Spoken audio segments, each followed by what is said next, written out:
Assalamualaikum warahmatullahi wabarakatuh. Selamat pagi teman-teman di kelas komunikasi organisasi. Saya Aulia Asmarani, Anda bisa panggil Bu Rani. Saya mengajar di IWU sejak tahun 2015 sampai sekarang, dan untuk mata kuliah komunikasi organisasi saya yang ampuh. Saya lulusan S1 Public Relations atau Humas dari Universitas Padjadjaran, dan pasca sarjana S2 juga dari komunikasi Universitas Padjadjaran. Untuk hal-hal lain nanti mungkin kita bisa bicarakan di forum lain ya, perkenalannya.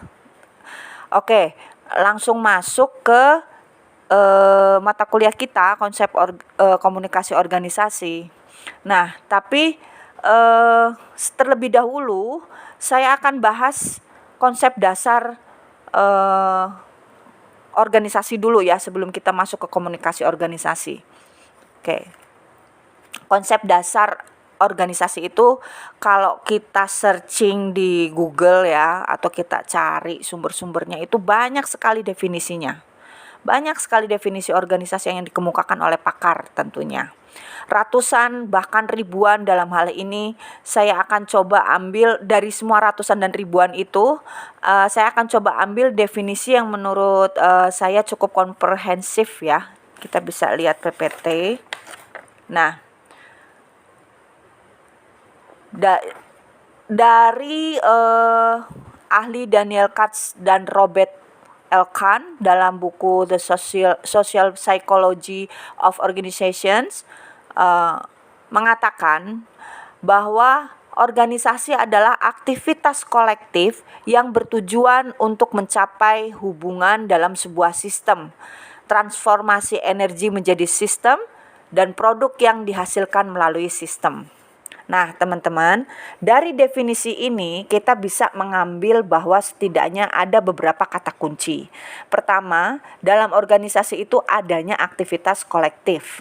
Aktivitas kolektif ini akan menjadi sebuah organisasi kalau memiliki tujuan. Nah, kita kan tahu yang namanya organisasi itu terdiri dari berbagai macam kepentingan, kebutuhan, harapan, cita-cita, motivasi dari orang per orang, yang kemudian dari orang per orang ini lalu membangun kesepakatan. Kesepakatan tersebut berbuah menjadi sebuah organisasi yang pada akhirnya yang tadinya harapan, cita-cita, kepentingan yang bersifat personal mau tidak mau diarahkan pencapaian tujuannya menjadi bersifat kolektif. Maka kata kunci di sini kata kunci di sini selain aktivitas kolektif yaitu adalah tujuan bersama. Pada akhirnya, aktivitas kolektif dan tujuan bersama ini dilakukan untuk mencapai hubungan dalam sebuah sistem. Nah, ciri dari sebuah organisasi kan memiliki sistem, memiliki aturan, norma, tata tertib, dan sebagainya. Nah, tata tertib, aturan, norma yang berkaitan dengan bagaimana kita berpikir, berperilaku, bertindak, dan sebagainya untuk mencapai tujuan bersama, itulah yang disebut sistem. Lalu, muara aktivitas kolektif yang memiliki tujuan dan menghasilkan sistem ini pada akhirnya nanti menghasilkan dua hal. Satu, adanya transformasi energi, dan yang kedua adanya produk yang dihasilkan. Kalau transformasi energi sederhananya begini teman-teman, bahwa apapun aktivitas kita sedikit atau besar dipengaruhi oleh organisasi, atau bagaimana tujuan organisasi itu akan ditentukan oleh kesepakatan orang-orang di dalamnya. Dengan kata lain, itulah yang disebut transformasi energi. Nah, yang kedua, produk organisasi. Ya, produk organisasi itu adanya kebijakan, aturan, adanya mentalitas kepemimpinan. Nah, itu jadi produk yang dihasilkan oleh sistem adalah seperti itu. Nah, dari definisi yang ada, kita bisa menjelaskan seperti tadi. Next. Oke. Lalu kita masuk ke perspektif organisasi ya. Nah, dari semua definisi yang ada di ini ya, dari ilmuwan itu, mungkin kita bisa merangkum atau merumuskan, memetakan ada 2 perspektif organisasi, yaitu perspektif organisasi secara institusional dan perspektif organisasi interaksional. Kalau secara institusional atau cara pandang perspektif institusional itu menempatkan organisasi layaknya benda, ya, organisasi sebagai kata benda. Karena di situ yang menjadi patokan utamanya adalah organisasi sebagai sebuah struktur, organisasi as a structure, ya. Jadi adanya tingkatan, adanya hierarki, adanya tanggung jawab, adanya wewenang dan sebagainya. Pada titik itu kita melihat organisasi sebagai sebuah benda mati yang tergantung pada siapa yang nanti akan menggunakannya. Jadi dengan perspektif ini, organisasi dipandang sebagai objek. Dengan kata lain, kita memandang organisasi sebagai sebuah struktur. Begitu. Kemudian perspektif yang kedua, interaksional. Perspektif organisasi yang kedua ini atau interaksional ini itu dipandang atau kita memandang organisasi sebagai proses. Karena ada dinamika, tergantung pada siapa yang menggerakkannya. Jadi pada perspektif ini, kita memandang organisasi tergantung pada sumber daya manusia yang menggerakkan organisasi tersebut. Maka disinilah organisasi ditempatkan sebagai sebuah subjek, ya. Kata kerja, bukan sebagai kata benda, ya, tapi sebagai kata kerja. Ada dinamika, ada upaya yang terus mendukung kemajuan sesuai dengan kesepakatan yang telah ditetapkan.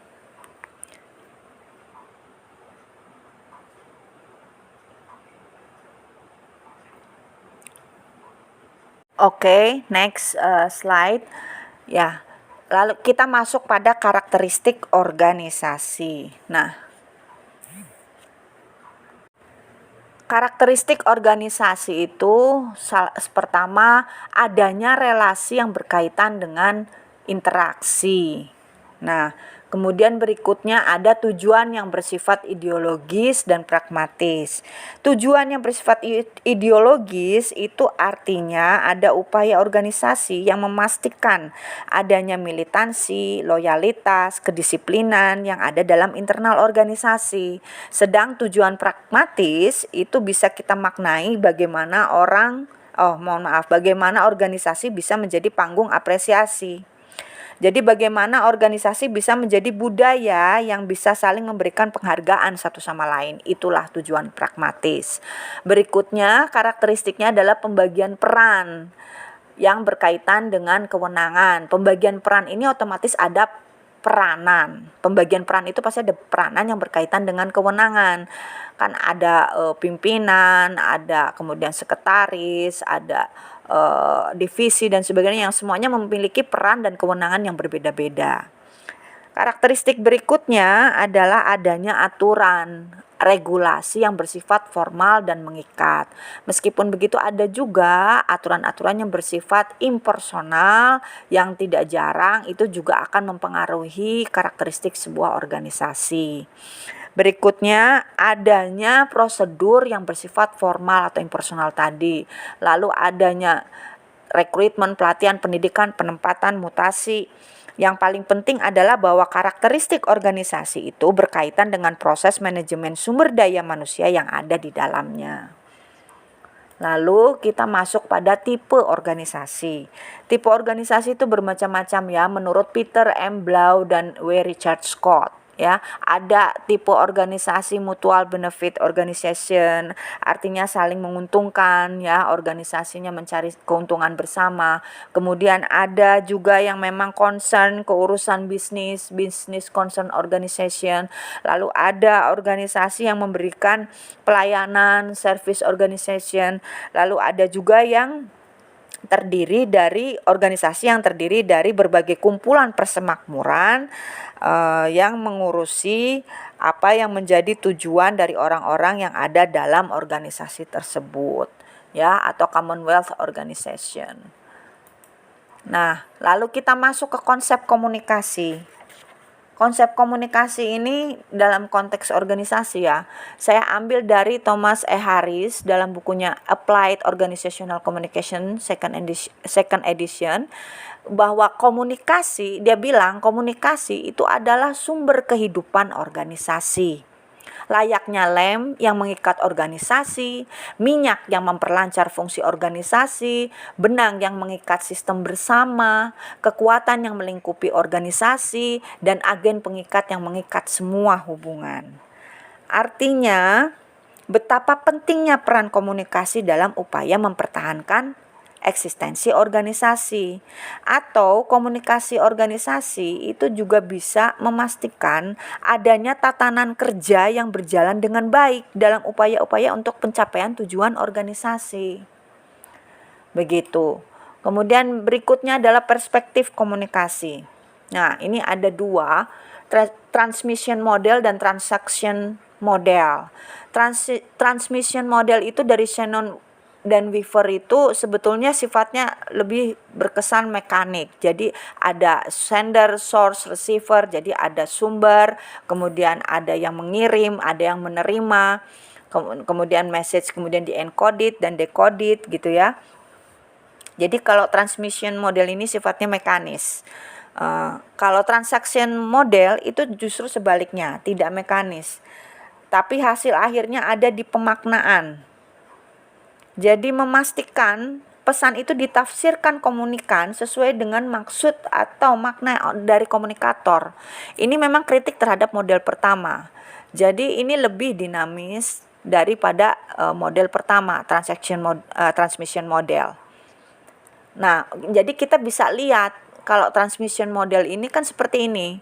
The transmission model of communication, jadi encoding, kemudian message-nya pakai channel message, lalu di decoding dari sender ke receiver, ada gangguan-gangguan dan sebagainya, tapi ini sifatnya mekanis.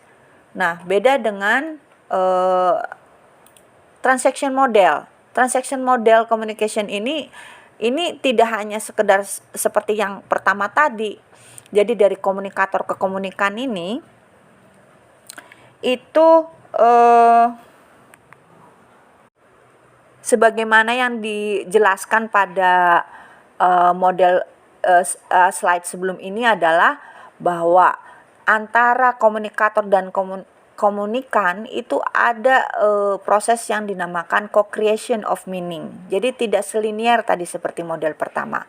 Di sini tuh ada physical dan psychological konteks, ada social konteks, ada cultural konteks, ada relational konteks. Jadi ini lebih kompleks dibanding model yang pertama. Transaction model ini mempertimbangkan banyak hal, latar belakang, pengalaman yang bisa mempengaruhi bagaimana komunikan itu meng-co-creation of meaning dari yang diterimanya dari komunikator, pesannya. Nah, ini kalau transaction model.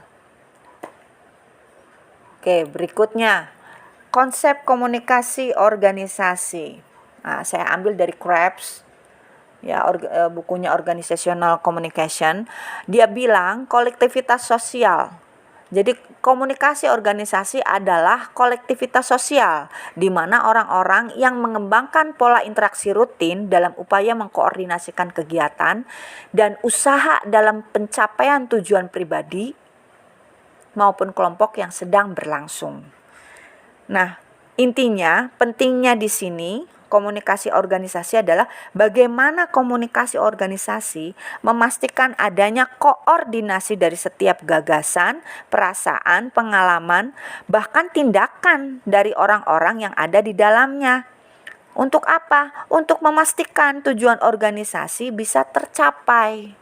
Ini maksudnya dari kata kunci dari konsep komunikasi organisasi tersebut. Next, karakteristik komunikasi organisasi. Kita bisa lihat karakteristik komunikasi organisasi, ya.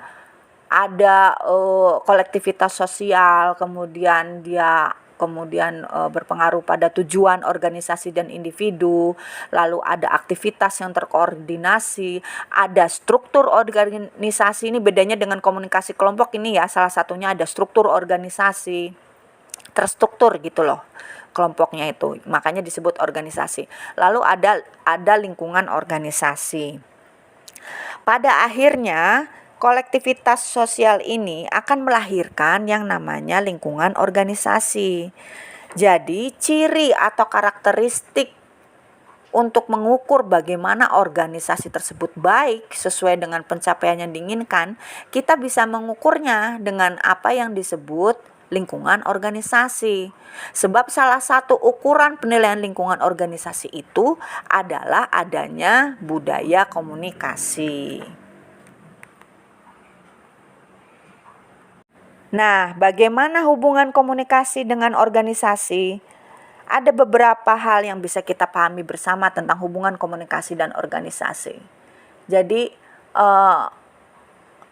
ditujukan misalkan komunikasi bersifat terbuka dengan pengaruh lingkungan internal dan eksternal, lalu melibatkan perasaan, sikap, kemampuan dan hubungan antar orang.